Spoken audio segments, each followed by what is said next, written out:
베드로전서 2장 19절에서 25절까지 말씀.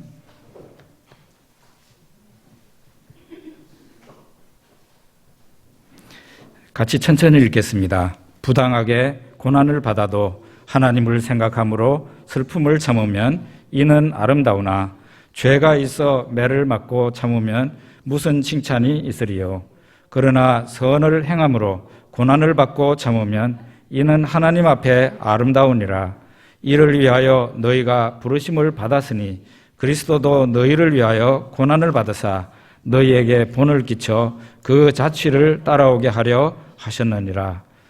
그는 죄를 범하지 아니하시고 그 입에 거짓도 없으시며 욕을 당하시되 맞대어 욕하지 아니하시고 고난을 당하시되 위협하지 아니하시고 오직 공의로 심판하시는 이에게 부탁하시며 친히 나무에 달려 그 몸으로 우리 죄를 담당하셨으니 이는 우리로 죄에 대하여 죽고 의에 대하여 살게 하려 하심이라. 그가 채찍에 맞음으로 너희는 나음을 얻었나니 너희가 전에는 양과 같이 길을 잃었더니 이제는 너희 영혼의 목자와 감독 되신 이에게 돌아왔느니라. 아멘. 고난을 좋아할 사람 있겠습니까? 없으리라고 생각합니다. 사회적인 지위가 높지 않아도, 돈이 많지 않아도 내 인생이 고난이 없이 살다가 평탄하게 살다가 갔으면 좋겠다, 그런 마음을 가지고 있습니다. 그렇지만은 그것은 우리의 희망사항이고 우리의 인생에 이따금씩 고난의 파도가 닥쳐오는 것이 현실입니다. 이 높고 험한 파도를 넘어가야 내 인생의 다음 장이 나타난다. 누구가 한 말이겠습니까? 제가 40년 전에 암으로 투병할 때 제 일기장에 썼던 내용입니다. 이 높고 험한 파도를 잘 넘어가야 내 인생의 다음 장이 있을 수 있다. 나무를 살펴보면 어느 나무나 자세히 보면 상처가 굉장히 많습니다. 특히 아름다운 나무일수록 상처가 굉장히 많아요. 우리 인생도 고난이 많을수록, 고난을 많이 받은 사람일수록 그 사람의 인격과 그 사람의 신앙이 빛나는 것을 우리가 볼 수가 있습니다. 어느 목사가 이런 고백을 했다고 그럽니다. 나는 거의 무신론자가 되었다. 하나님이 나의 기도를 짓밟으시고 나의 간구를 멸시하셨기 때문이다. 내가 만일 나처럼 어려움에 처한 개 한 마리를 보았다면 나는 그 말 못하는 짐승을 불쌍히 여기고 도와주었을 것이다. 그렇지만 하나님은 나를 마치 범죄자처럼 모욕하고 내쫓으셨다. 황량한 광야와 별조차 없는 어둠 속으로. 이런 말을 어느 목사가 68세 때 자기 아내를 잃고 고난을 당하면서 이런 고백을 했다고 합니다. 고난당하는 사람에게 그 고난보다 더 고통스럽고 괴로운 것은 무엇이냐? 하나님이 나를 버리셨다는 그런 감정이 드는 거예요. 고난도 그냥 고칠 수 있는 병에 걸렸다, 그걸 고난이라고 명함을 밀지를 못해요.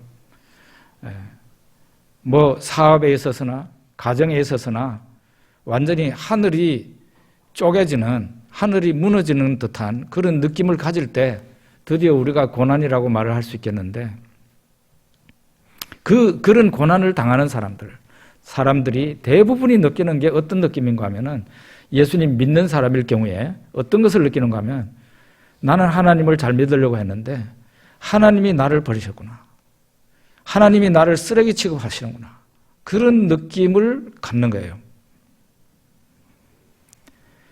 그렇지만은 욥이라는 사람도 이런 느낌을 가졌는데요. 그렇지만은 하나님은 고난당하는 우리를 결코 버리시지 않습니다. 그렇게 하시는 분이 아니죠. 오히려 고난당하는 우리의 동반자가 되셔서 우리와 함께 그 길을 걸어가고 있는 것입니다. 오늘은 예수님의 고난과 십자가를 통해서 우리의 삶에 좀 적용을 많이 해 보겠습니다. 예수님의 십자가는 특별히 우리에게 어떤 교훈을 주는가 하면은 인내를 잘해야 된다. 인내를 잘하면은 좋은 일이 올 수 있다는 것을 우리에게 말해 줍니다. 베드로전서 2장 20절 21절 같이 한번 읽어 봅시다. 죄가 있어 매를 맞고 참으면 무슨 칭찬이 있으리요. 그러나 선을 행함으로 고난을 받고 참으면 이는 하나님 앞에 아름다우니라. 이를 위하여 너희가 부르심을 받았으니 그리스도도 너희를 위하여 고난을 받으사 너희에게 본을 끼쳐 그 자취를 따라오게 하려 하셨느니라. 사탄은요, 예수님을 대적하면서 예수님의 고난 중에 계속 예수님을 괴롭혔습니다. 예수님을 유혹하고 시험했습니다. 예수님이 화가 나가지고 화가 머리끝까지 나서 이 십자가고 뭐고 다 내던지고 그냥 치워버릴 수 있는 그런 상황으로 계속 몰아넣었다는 거예요. 예수님이 만약에 사탄의 유혹에 넘어가가지고 그냥 머리가 이 뚜껑이 열리고 화가 끝까지 나가지고 에라 그냥 될 대로 되라 하고 십자가를 내던지고 그렇게 끝내셨다면 예수님이 영광의 보좌에 앉아 있을 수 있었겠습니까? 택도 없는 얘기죠. 사탄은 어떻게 역사했습니까? 사랑하는 제자, 예수님의 제자가 예수님을 향해서 발을 들게 했습니다. 배반하게 한 거죠. 그것도 은 30개, 종을 팔아먹는 그 값에, 허란 값에 예수님을 팔아먹게 했습니다. 사탄이 한 짓이에요. 예수님을 로마 군병이 그냥 밤새도록 채찍으로 갈깁니다. 이거는 개돼지보다 더 못한 취급을 받은 것이죠. 이런 취급을 받을 때 사탄은 옆에서 십자가 뭐고 다 내던지고 도망가. 그렇게 유혹하지 않았겠습니까? 예수님이 또 십자가 위에서 달리셨을 때 실로라기 하나도 걸치지 못하고 완전히 벌거벗긴 채 높이 달렸습니다. 사람들이 구경꾼들이 엄청 많습니다. 그 수치와 모욕 어떻게 다 말을 할 수 있겠어요? 사탄이 이렇게 하도록 시킨 거예요. 그래서 예수님이 십자가고 뭐 내던지기를 유혹한 겁니다. 그리고 사람들이 밑에서 계속 막 그냥 예수님을 향해서 비난하고 비웃습니다. 네가 그리스도가 맞냐? 네가 그리스도거든. 너 자신을 먼저 구원해봐. 네가 구원자인데 어떻게 너 자신을 구원 못하냐? 거기서 내려오면은 우리가 믿어줄게. 막 밑에서 그냥 사람들이 이 사람 저 사람 지나가는 사람들이 다 비웃습니다. 사탄은 이렇게 계속 예수님을 시험한 거예요. 뭘 시험했어요? 십자가를 내던지기를, 고난을 포기하기를. 그러나 예수님은 그 십자가와 그 유혹과 고통을 잘 참고 이기셨기 때문에 마침내 부활의 아침을 맞이할 수 있었고 영광의 보좌에 지금 앉아 계시는 것입니다. 부부 싸움을 하다가 화가 너무 나가지고 가스통을 터뜨려서 그냥 온 가족이 몰살하고 주변에 있는 사람들 그 집이 붕괴되는 그런 기사 읽은 적 있죠. 또 어떤 사람들은 삶이 너무 힘들어서 일가족을 그냥 승용차에 태우고 바로 바다나 호수로 빠져서 다 한꺼번에 죽는 그런 일들도 드러는 기사에 나옵니다. 저는 그런 분들에게 어떤 생각을 하는가 하면은 인생은 강물과 같다는 거죠. 인생은 강물과 같아요. 강물은 고여있는 게 아니잖아요. 흘러가잖아요. 인생이 그렇다는 거죠. 강물이 흘러가다 보면은 어떨 때는 급류를 만납니다. 경사가 있고, 막 거기에는 요동칩니다, 물이. 급류를 만나고. 또 어떨 때는 돌투성이의 그런 강바닥을 만나가지고 이 물이 돌에 막 부딪히면서 이렇게 가야 됩니다. 그러다가 폭포가 나타나면은 곤두박질 쳐야 됩니다. 그런데 그런 강만 있는 게 아니고 그것을 지나면은 아주 조용하고 호수 같은 그런 또 강의 부분을 만날 수도 있습니다. 평탄함을 만나는 것이죠. 인생은 바로 그런 것입니다. 그냥 오늘 저녁에 다 죽자 하는 그런 마음이 든다 할지라도 죽지 않고 그 하룻밤을 잘 넘기게 되면은 그 다음 날 아침이 되면 눈을 떴을 때 다른 상황이 전개될 수 있다는 겁니다. 예. 특별히 다른 상황은 내 마음이 가라앉아 있는 것을 느낀다는 거예요. 화가 머리 끝까지 났던 사람도 하루를 잠을 자고 나면은 마음이 편안한 상태가 되고 마음이 가라앉아 있는 거예요. 상황이 달라져 있는 거예요. 예? 그래서 무엇이든지 사람이 화가 많이 난 상태로 마음이 힘든 상태에서 결정을 내리지 말아야 돼요. 마음이 가라앉아가지고 평온한 상태가 되었을 때 내가 내 마음을 자제하고 컨트롤할 수 있을 때 그때 결정을 해도 늦지 않습니다. 그렇게 해야 됩니다. 우리 예수님의 인내를 보십시오. 예수님은 인내할 수 없는 상황에서 인내를 하셨어요. 그 인내하고 참음으로 인해 가지고 마침내 예수님에게 좋은 날이 왔다는 거예요. 부활이 왔고 예수님 하나님 보좌 우편에 앉을 수 있었습니다. 십자가는 바로 우리들에게 참고 인내하라는 것을 가르쳐 주는 겁니다. 두 번째는 예수님 십자가라는 그 고통을 통해서 사람이 성숙되고 완전해진다는 것을 우리에게 보여줍니다. 히브리서 5장 8, 9절 같이 읽어보겠습니다. 그가 아들이시면서도 받으신 고난으로 순종함을 배워서 온전하게 되셨은즉 자기에게 순종하는 모든 자에게 영원한 구원의 근원이 되시고 이렇게 말하고 있습니다. 예수님도 순종함을 배웠다 이렇게 말하고 있습니다. 고난으로 순종함을 배웠다.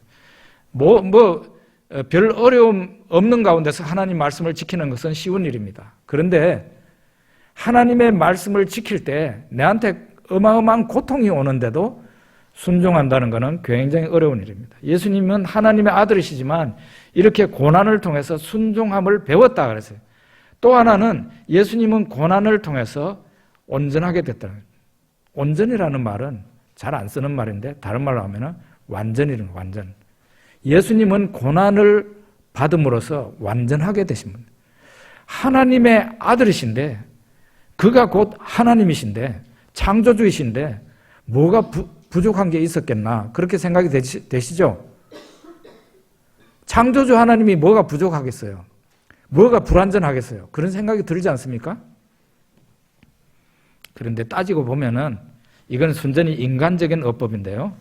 부족한 것이 있었다. 그렇게 말할 수 있습니다. 뭔가 하면은 제가 하나의 예화를 들게요. 머리가 뛰어난 영재들은요. 보통 학생들을 이해하지 못합니다. 왜냐하면 자기가 볼 때는 이 수학 문제가 너무 쉬운 거예요. 예? 그런데 대학생도 못 풀 문제야. 근데 자기가 보니까 이건 펜을 들고 이럴 필요도 없어. 그냥 머릿속에서 다 계산이 끝나버려요. 이런 학생들이 보통 학생들이 수학 문제를 들고 전전긍긍하는 거 그 이해가 되겠습니까? 이해가 안 돼요.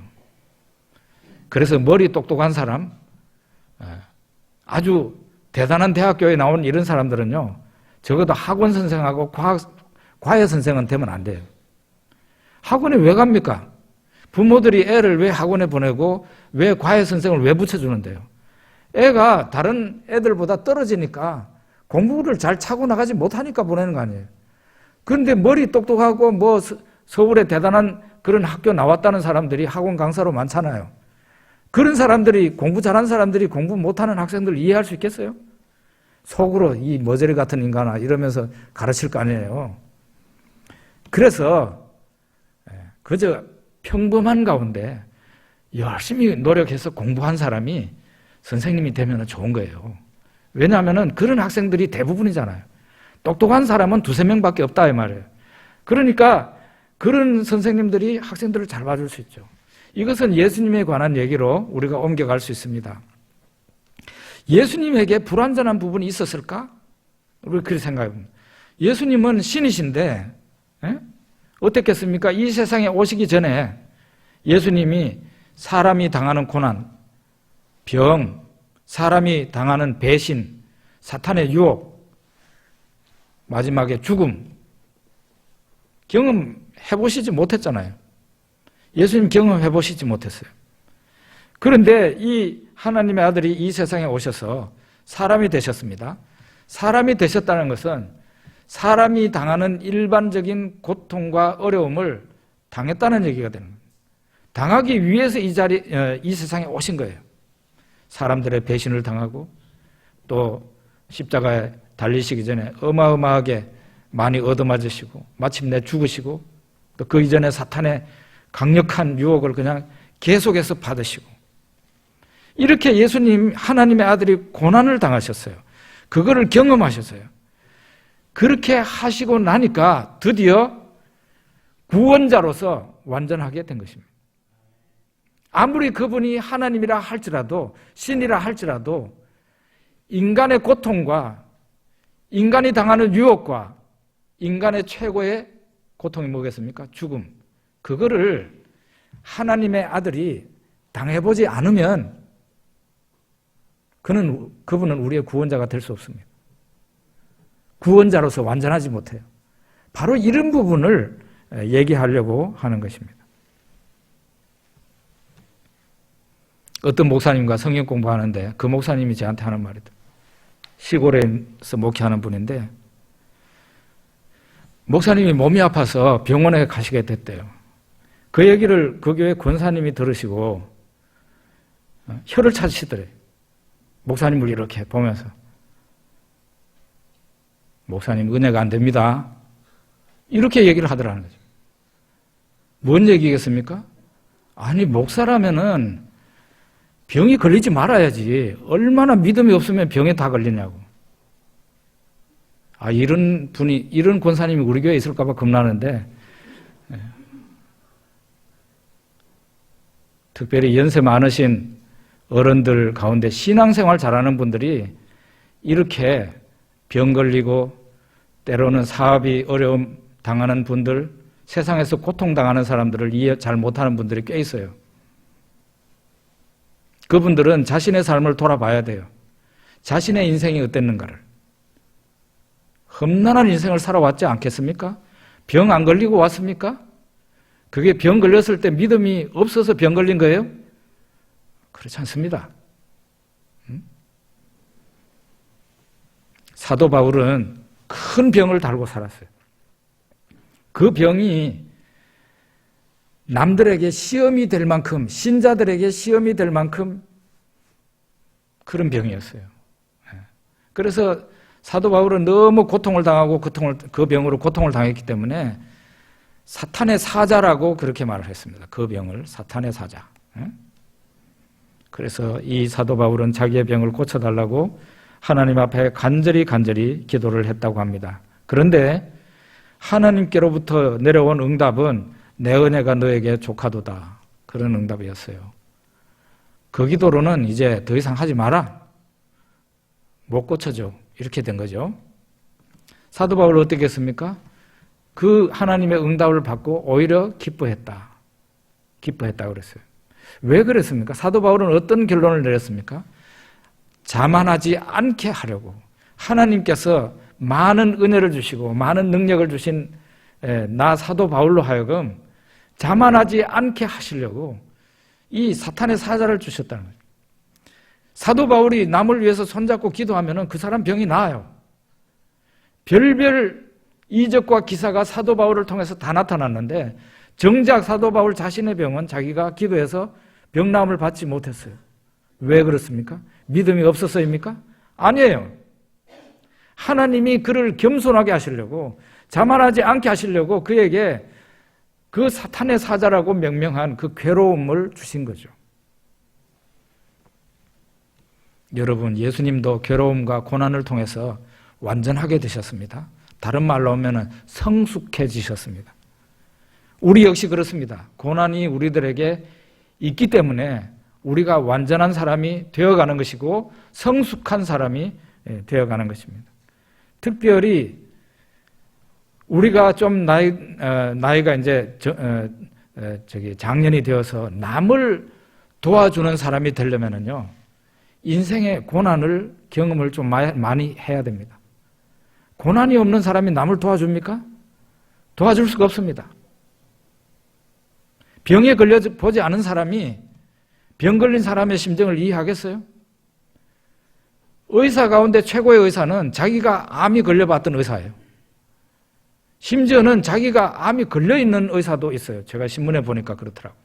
그런 사람이 자기한테 오는 그 환자를 자기 몸의 병처럼 생각을 하고 기도하면서 치료하지 않겠습니까? 그래서 이런 말이 있어요.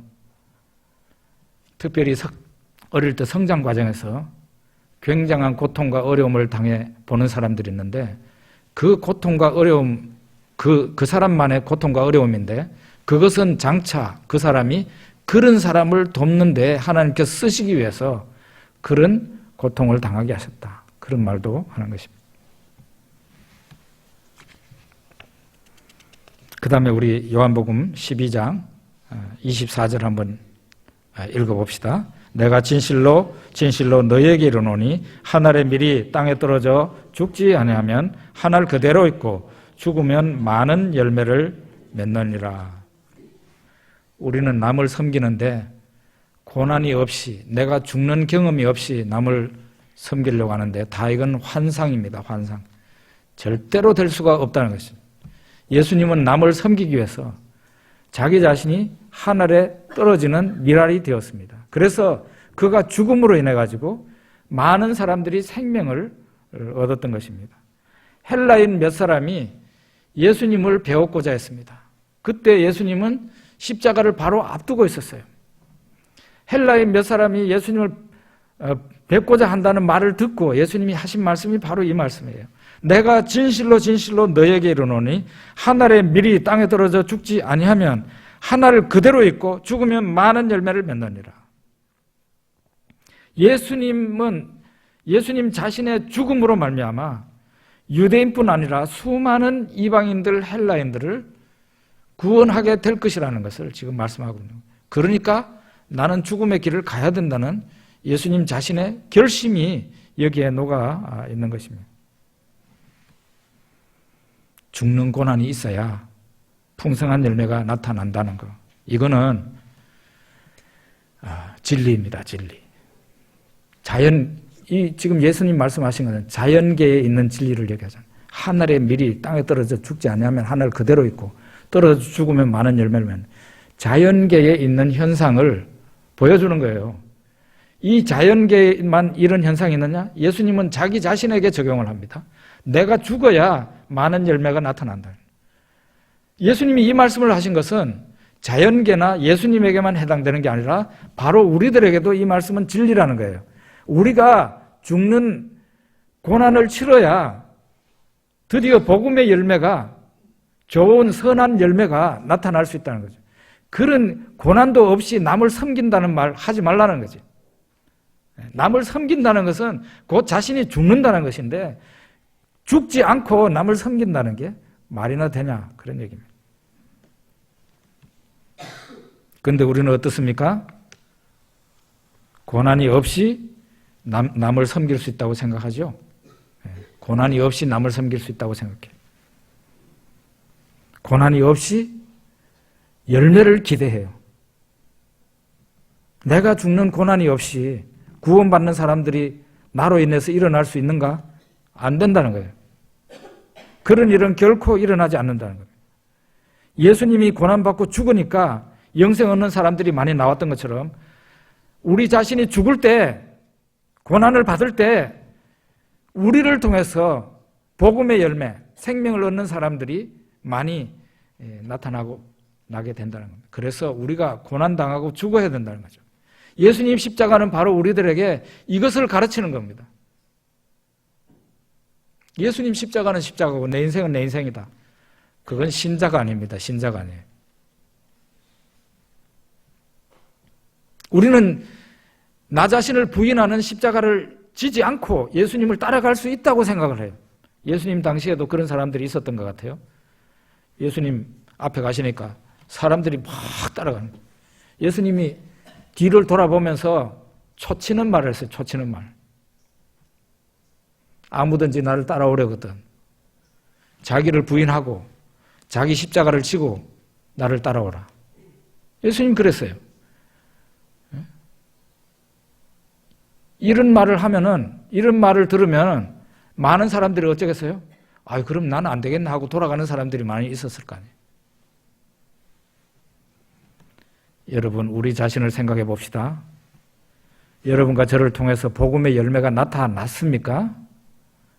복음의 열매가 나타났다면 어떤 경우에 나타났습니까? 여러분과 제가 죽을 때, 자기를 부인하고 죽을 때 그 열매가 나타났습니다. 그런데 만약에 나타나지 않았다면, 복음의 열매가 나를 통해서 나타나지 않았다면 왜 안 나타났는가 생각을 하면은 한 가지 이유밖에 없어요. 내가 고난당하려고 하지 않고 죽으려고 하지 않았기 때문에 열매가 나타나지 않은 것입니다.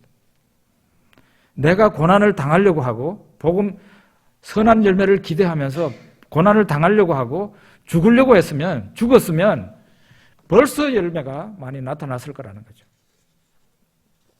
예수님에게나 우리에게나 저 자연에나 진리는 한날에 미리 땅에 떨어져 죽어야 된다는, 그래야 열매가 많이 나타난다는 거죠. 이제 우리 히브리서 12장 2절 한번 봅시다. 같이 읽어보겠습니다. 믿음의 주요 또 온전하게 하시는 이인 예수를 바라보자.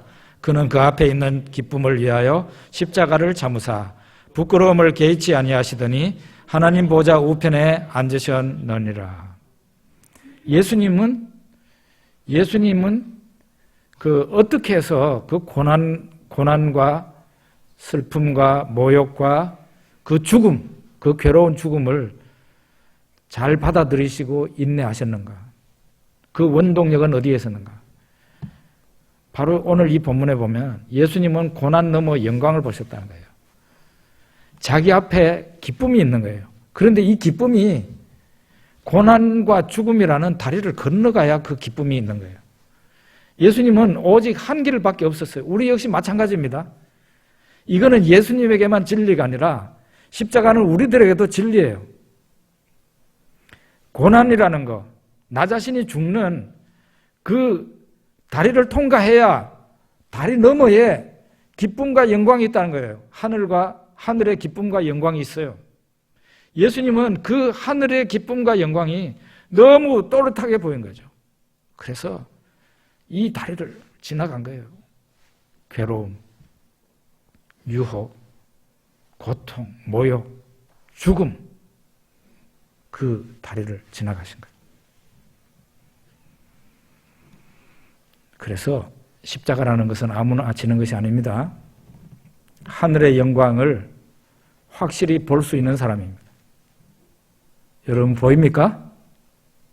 저 하늘의 기쁨과 영광이 보이시냐고요? 그게 안 보인다면은 여러분은 변질될 가능성이 아주 많습니다. 지금은 그럴듯한 모습이지만 하늘의 영광이 안 보이면은 그 눈으로, 제 육안으로 지금 얘기하는 게 아니고 여러분의 영으로 보이냐 이 말이에요. 그게 안 보이면은 여러분은 아주 신속하게 타락할 수 있습니다. 타락이라는 게 뭡니까? 하늘 영광은 안중에도 안 보이고 세상 영광과 기쁨만 보이는 게 종교인의 타락 아니겠습니까? 이게 종교적인 타락이라는 것은요, 참 무섭습니다. 계단을 하나하나 밟고 올라갈 때는 굉장히 힘듭니다. 신앙생활이라는 게 올라갈 때는 굉장히 힘들어요. 왜 그렇게 신앙이 안 자라는지. 그런데 상당히 높이까지 올라갔어요. 신앙의 수준이 좋아. 아주 남들을 이제 가르치고 뭐 인격적인 감화까지 끼칠 수 있는 수준이 됐어요. 그런데 그 사람이요, 몇 달도 지나지 않아서 바로 그냥 시궁창에 처박힐 수 있습니다.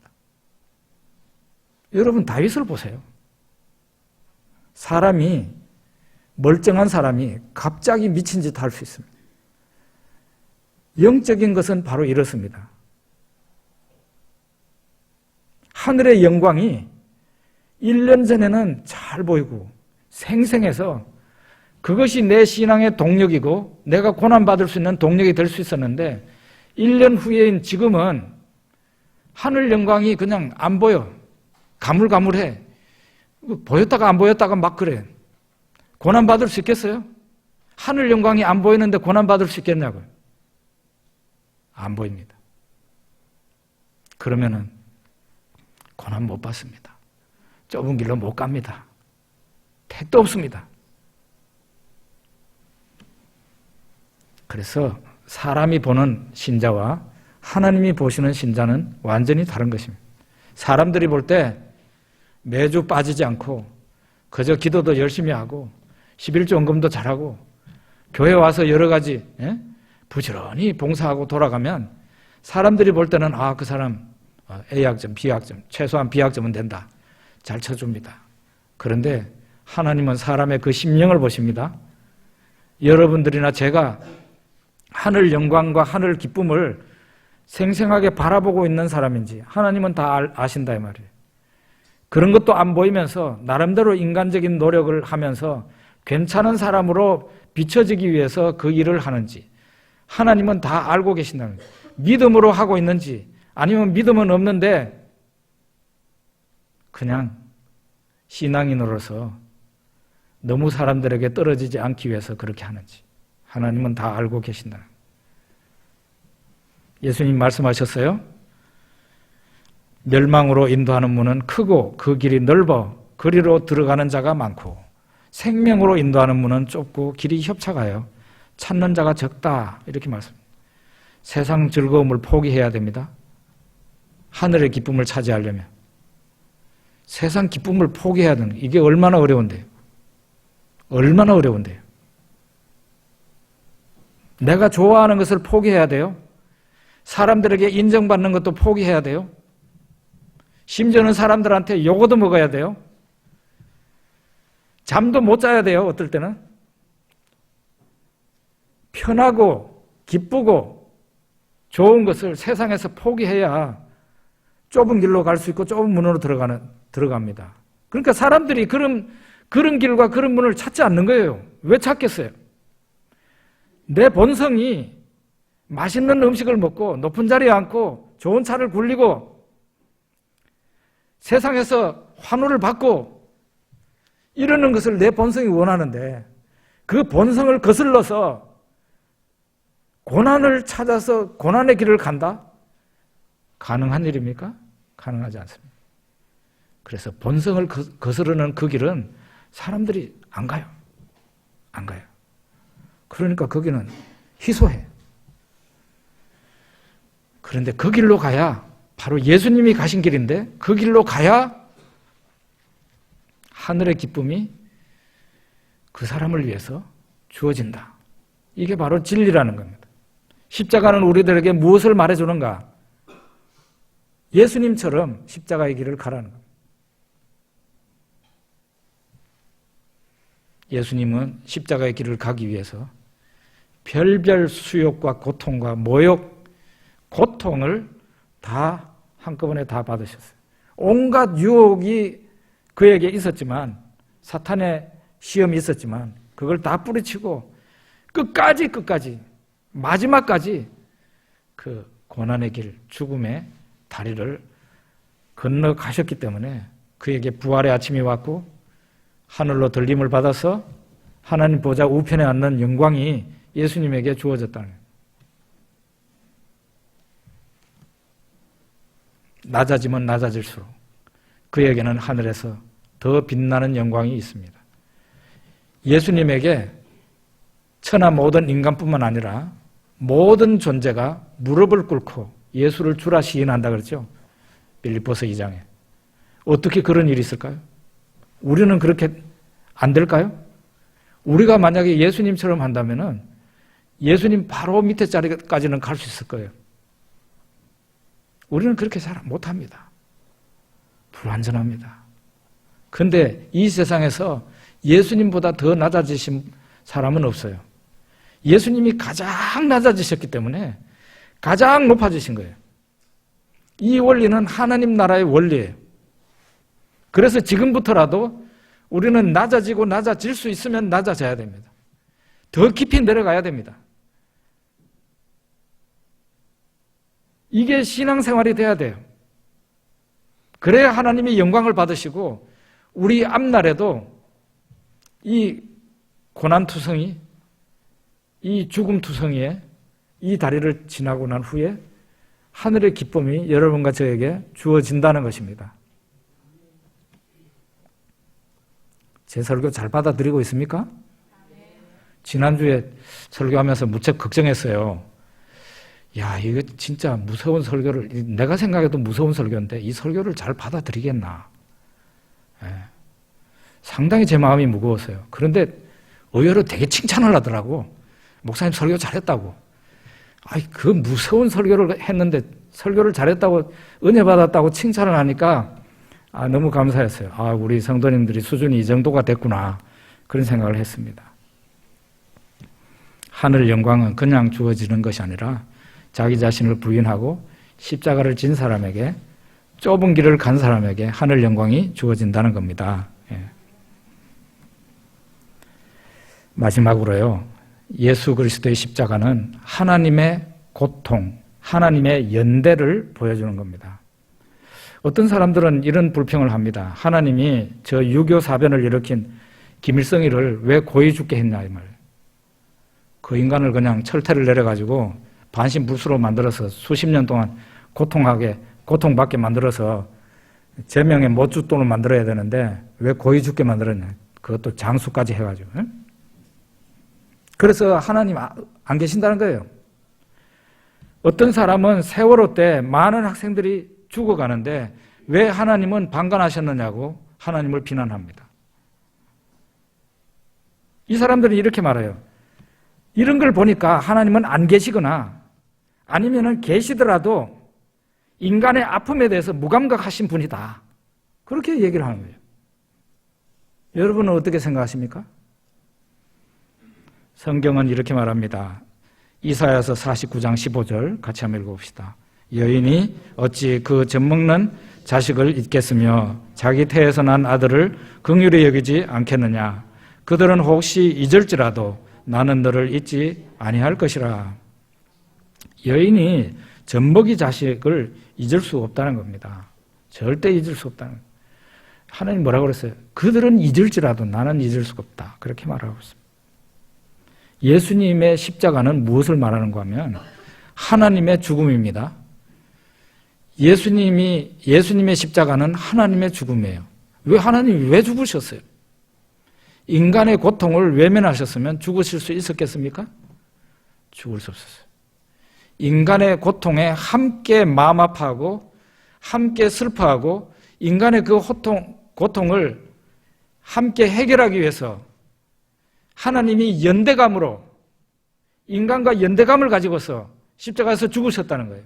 하나님이 죽으신 사건이 바로 십자가, 예수 그리스도의 십자가입니다. 이래도 하나님이 무관심하다고 말을 할 수 있겠습니까? 어떤 목사님들은 설교를 하면 꼭 대형 사고가 일어나면은 세월호 같은 이런 사고가 나면은 꼭 심판의 관점에서 얘기를 해요. 그게 옳은 겁니까?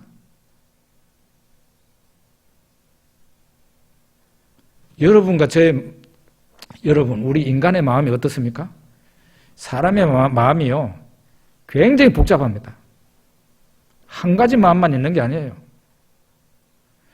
그 사람의 마음 속에는 정의감도 있고, 그 다음에 복수심도 있고, 그 안에 사랑의 마음도 있고, 질투의 마음도 있고,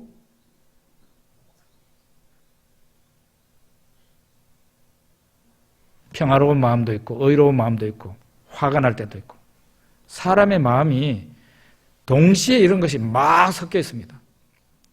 예. 어느 순간에 한 가지 마음만 있는 게 아니에요. 그러니까 하나님의 마음, 우리 인간의 마음이 하나님의 마음을 어느 정도로 닮았어요. 타락한 부분 빼고는. 그래서 하나님의 형상이라고 그러잖아요. 하나님의 형상이라고 그럴 때는 이 사람의 몸을 가지고 얘기하는 게 아니라 사람의 심령 상태를 얘기하는 거죠. 하나님의 모습을 닮았어요. 그리고 하나님도 하나님의 마음은 복잡하셔요. 한 가지 마음만 있는 게 아니에요. 심지어는 때릴 때도 부모가 자식을 때릴 때 그 인간 죽으라고 자식 죽으라고 때리는 게 아니잖아요. 화가 나가지고 때립니다. 그러면서 한편으로 애가 아파서 막 펄쩍펄쩍 뛰면은 내 마음이 더 아픈 게 아버지고 부모잖아요. 하나님 마음이 그렇다는 겁니다. 어떻게 하나님이 그냥 심판의 하나님으로만 그렇게 단정합니까?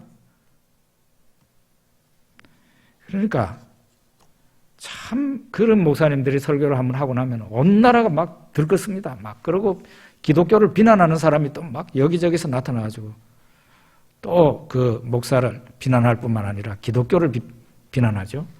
그런 분들이 무엇을 이해 못했는가 하면은 하나님의 연대감이라는 것을 이해 못한 거예요. 그들은 십자가를 좀 더 연구해야 돼요.